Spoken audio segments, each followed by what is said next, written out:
ಸಮಸ್ತರಿಗೂ ನಮಸ್ಕಾರ. ದೇವೀಸ್ ಕಿಚನ್ಗೆ ಆತ್ಮೀಯವಾದಂಥ ಸ್ವಾಗತ. ಇವತ್ತಿನ ಕಿಚನಲ್ಲಿ ಮಾಡೇ ಬಿಡೋಣ ಅದ್ಭುತವಾದಂಥ ರುಚಿ ಹೊಂದಿರುವಂಥ ಆಲೂ ಪರಾಟ. ದಿನ ನಿಮಗಿದೇ ಸಮಸ್ಯೆ, ಡಬ್ಬಿಗೆ ಏನು ಮಾಡೋದು, ಯಾವ್ದು ಮಾಡೋದು, ಹೇಗೆ ಮಾಡೋದು, ಯಾರಿಗಿಷ್ಟ ಯಾರಿಗೆ ಕಷ್ಟ ಅಂದ್ಕೊಂಡು ಡಬ್ಬಿ ಮಾಡೋದಕ್ಕೆ ತುಂಬ ಸುಸ್ತಾಗ್ಬಿಡುತ್ತಲ್ವ. ಹಾಗೆ ಕೆಲವು ಪದಾರ್ಥಗಳು ಎಲ್ರಿಗೂ ಇಷ್ಟ ಆಗುತ್ತಲ್ಲ, ಆ ಲಿಸ್ಟ್ನಲ್ಲಿ ಸೇರಿಸ್ಕೊಂಡ್ಬಿಡಿ ಇವತ್ತು ನಾವು ಮಾಡೋವಂಥ ಆಲೂ ಪರಾಟವನ್ನು. ಬನ್ನಿ ಕಲ್ತ್ಕೊಳ್ಳೋಣ ಇವತ್ತಿನ ಕಿಚನ್ನಲ್ಲಿ ಆಲೂ ಪರಾಟ ಮಾಡೋದು ಹೇಗೆ ಅಂತ. ತುಂಬ ರುಚಿಕರವಾಗಿರುತ್ತೆ, ಅಷ್ಟೇ ಅಲ್ಲ ಒಂದು ಹೊಟ್ಟೆ ತುಂಬುವುದು ಅಂತ ಒಂದು ತಿಂಡಿ, ಆರೋಗ್ಯಕ್ಕೂ ಒಳ್ಳೆಯದು, ಪುಷ್ಟಿಕರವಾದಂಥದ್ದು, ಮಾಡೋದಕ್ಕೂ ಸ್ವಲ್ಪ ಸುಲಭ, ಅದೇ ಸ್ವಲ್ಪ ರೇಜಿಗೆ. ಇಷ್ಟೇ ಇದರ ಕಥೆ. ಮಾಡಿಬಿಡೋಣ ಬನ್ನಿ. ಸ್ಟಫ್ಡ್ ಆಲೂ ಪರಾಟ ಮಾಡೋದಕ್ಕಿಂತ ಮುಂಚೆ ರೆಡಿ ಮಾಡ್ಕೊಂಡು ಬಿಡೋಣ. ಚಪಾತಿಗೆ ಬೇಕಾದಂಥ ಹಿಟ್ಟು ನಿಮಗೆ ಗೊತ್ತಿದೆ. ಸರಿಯಾದ ಅಳತೆಯ ಗೋಧಿ ಹಿಟ್ಟು ತಗೊಳ್ಳಿ, ಅದಕ್ಕೊಂದಿಷ್ಟು ನೀರು ಹಾಕ್ಕೊಂಡು ಕಲಿಸ್ಕೊಳ್ತಾ ಹೋಗಿ. ಚಪಾತಿ ಹಿಟ್ಟಿನ ಹದ ನಿಮ್ಗೆ ಗೊತ್ತೇ ಇದೆ. ಚಪಾತಿ ಚೆನ್ನಾಗಿ ಬರಬೇಕಂದ್ರೆ ಚೆನ್ನಾಗಿ ನಾದಬೇಕು, ಸ್ವಲ್ಪ ಎಣ್ಣೆ ಹಾಕಬೇಕಷ್ಟೇ. ಚೆನ್ನಾಗಿ ನಾದ್ಕೊಳ್ಳಿ. ನೋಡಿ ಎಷ್ಟು ಸಾಫ್ಟ್ ಆಗಿದ್ರೆ ಸಾಕು, ಹಿಟ್ಟು ರೆಡಿ. ಮತ್ತೆ ಏನು ಬೇಕಾಗುತ್ತೆ ನೋಡಿ, ಈ ರೀತಿ ಆಲೂಗಡ್ಡೆಯನ್ನು ಚೆನ್ನಾಗಿ ತೊಳ್ಕೊಂಡು ಆ ನಂತರದಲ್ಲಿ ಅದರ ಸಿಪ್ಪೆಯನ್ನು ಸುಲಿದು ನೀವು ಕಟ್ ಮಾಡಿ ಮಧ್ಯೆ ಕೆಳಭಾಗ ಮಾಡಿಟ್ಕೊಳ್ಳಿ, ಕುಕ್ಕರ್ಗೆ ಹಾಕಿಟ್ಕೊಳ್ಳಿ. ನಂತರದಲ್ಲಿ ಸ್ವಲ್ಪ ಹಸಿಮೆಣಸಿನಕಾಯಿ ಮತ್ತು ಆನಂತರ ಕೊತ್ತಂಬರಿ ಸೊಪ್ಪು ಮತ್ತು ಶುಂಠಿಯನ್ನು ಜಜ್ಜಿಟ್ಕೊಂಡ್ಬಿಡಿ. ಇದಾದ ನಂತರ 1 ಚಮಚ ನಿಮಗೆ ಓಂ ಕಾಳು, ಅಜ್ವೈನ ಅಂತ ಏನಂತೀರ ಅದು ಬೇಕಾಗುತ್ತೆ. ಬೇಕಾದರೂ ಇದು ಹಾಕೋಬೋದು, ಇನ್ನು ಬೇಡ ಅಂತಂದರೂ ಜೀರಿಗೆ 1 ಚಮಚ ಹಾಕೋಬಹುದು.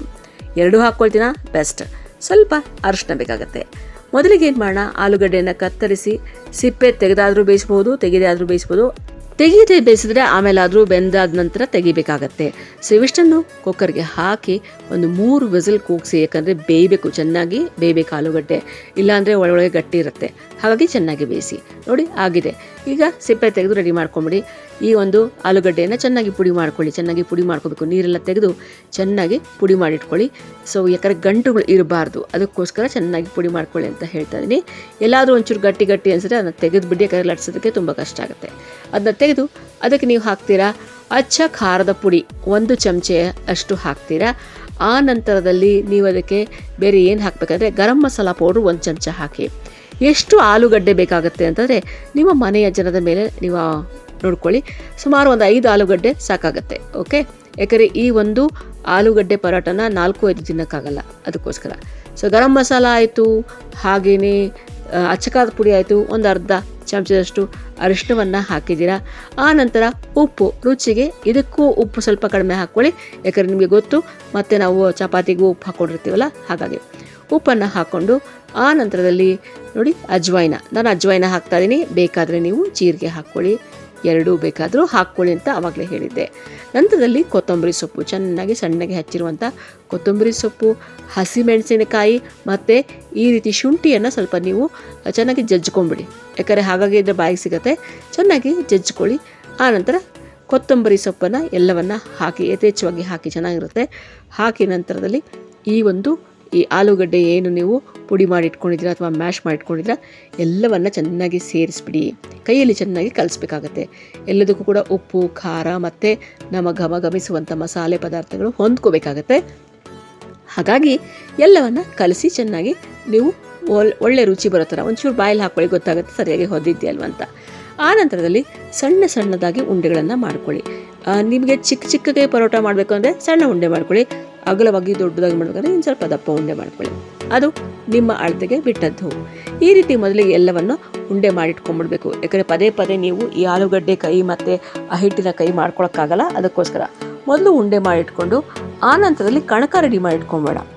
ಒಂದು ಮುಷ್ಟಿ ಗಾತ್ರದ ಗೋಧಿ ಹಿಟ್ಟನ್ನು ತಗೊಂಡು ಅದನ್ನು ಅಗಲವಾಗಿ ಕೈ ಮೇಲೆ ತಟ್ಕೊಂಡು ಒಳಗಡೆ ಒಬ್ಬಟ್ಟು ಮಾಡಿರ್ತೀರ, ಈ ಆಲೂಗಡ್ಡೆ ಉಂಡೆ ಏನು ಮಾಡಿರ್ತೀರ ಅದನ್ನು ಒಳಗೆ ಇಟ್ಟು ಚೆನ್ನಾಗಿ ಕಣಕ ಮಾಡ್ಕೊಳ್ಳಿ. ಈ ರೀತಿ ಕಾಣಿಸ್ಬಾರ್ದು, ಚೆನ್ನಾಗಿ ಕವರ್ ಆಗಬೇಕು. ಆ ರೀತಿ ಮೊದಲಿಗೆ ಎಲ್ಲವನ್ನು ಮಾಡಿಟ್ಕೊಂಬಿಡಿ. ನಂತರ ಆ ಕಡೆ ನೀವು ಒಲೆ ಮೇಲೆ ತವವನ್ನು ಹಾಕಿ ನಂತರ ಈ ರೀತಿ ಲಟ್ಟಿಸ್ತಾ ಹೋಗಿ ಗುಂಡೆಗೆ ಮೆತ್ತಗೆ ಪ್ರೆಸ್ ಮಾಡಬೇಕು. ಜಾಸ್ತಿ ಮಾಡಿದ್ರೆ ಅಂಟ್ಕೊಂಡು ಹೋಗ್ಬಿಡುತ್ತೆ. ಹಾಗಾಗಿ ಹಿಟ್ಟನ್ನು ಹಾಕ್ಕೊಂಡು ಸರ್ಕಲ್, ಚೆನ್ನಾಗಿರೋವಂಥ ಒಂದು ಸರ್ಕಲ್ ಮಾಡಿ, ಸರ್ಕಲಾಗಿ ಹೇಗೆ ಮಾಡೋದು ಅಂತ ಹೇಳಿಕೊಟ್ಟಿದ್ದೆ, ನಾನು ಕಲ್ತ್ಕೊಂಡಿದ್ದೀನಿ ಅನ್ಸ್ಕೊಳ್ತೀನಿ ಬಹುಶಃ. ಸೊ ಆ ರೀತಿಯಾಗಿ ಸರ್ಕಲ್ ಹದವಾಗಿ ನೀವು ಲಟ್ಟಣಿಗೆಯನ್ನು ಒತ್ತಾ ಹೋಗಬೇಕು.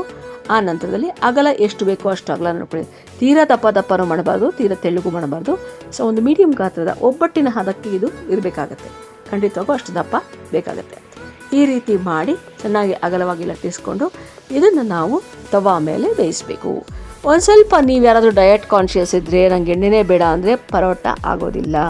ಈ ಪರೋಟಾಗೆ ಸ್ವಲ್ಪ ಎಣ್ಣೆ ಬೀಳಬೇಕಾಗುತ್ತದೆ. ನೆನಪಿರಲಿ, ಎಣ್ಣೆ ಇದ್ರೇ ಇದು ಸ್ವಲ್ಪ ಸಾಫ್ಟ್ ಆಗೋದು, ಇಲ್ಲ ಅಂದರೆ ಗಟ್ಟಿ ಥರ ಆಗೋಗುತ್ತೆ. ಅದಕ್ಕೋಸ್ಕರ ಎಣ್ಣೆಯ ಚಿಂತೆಯನ್ನು ಪರೋಟ ಮಾಡಿ ತಿನ್ನುವಾಗ ನೀವು ಬಿಟ್ಟುಬಿಡಿ.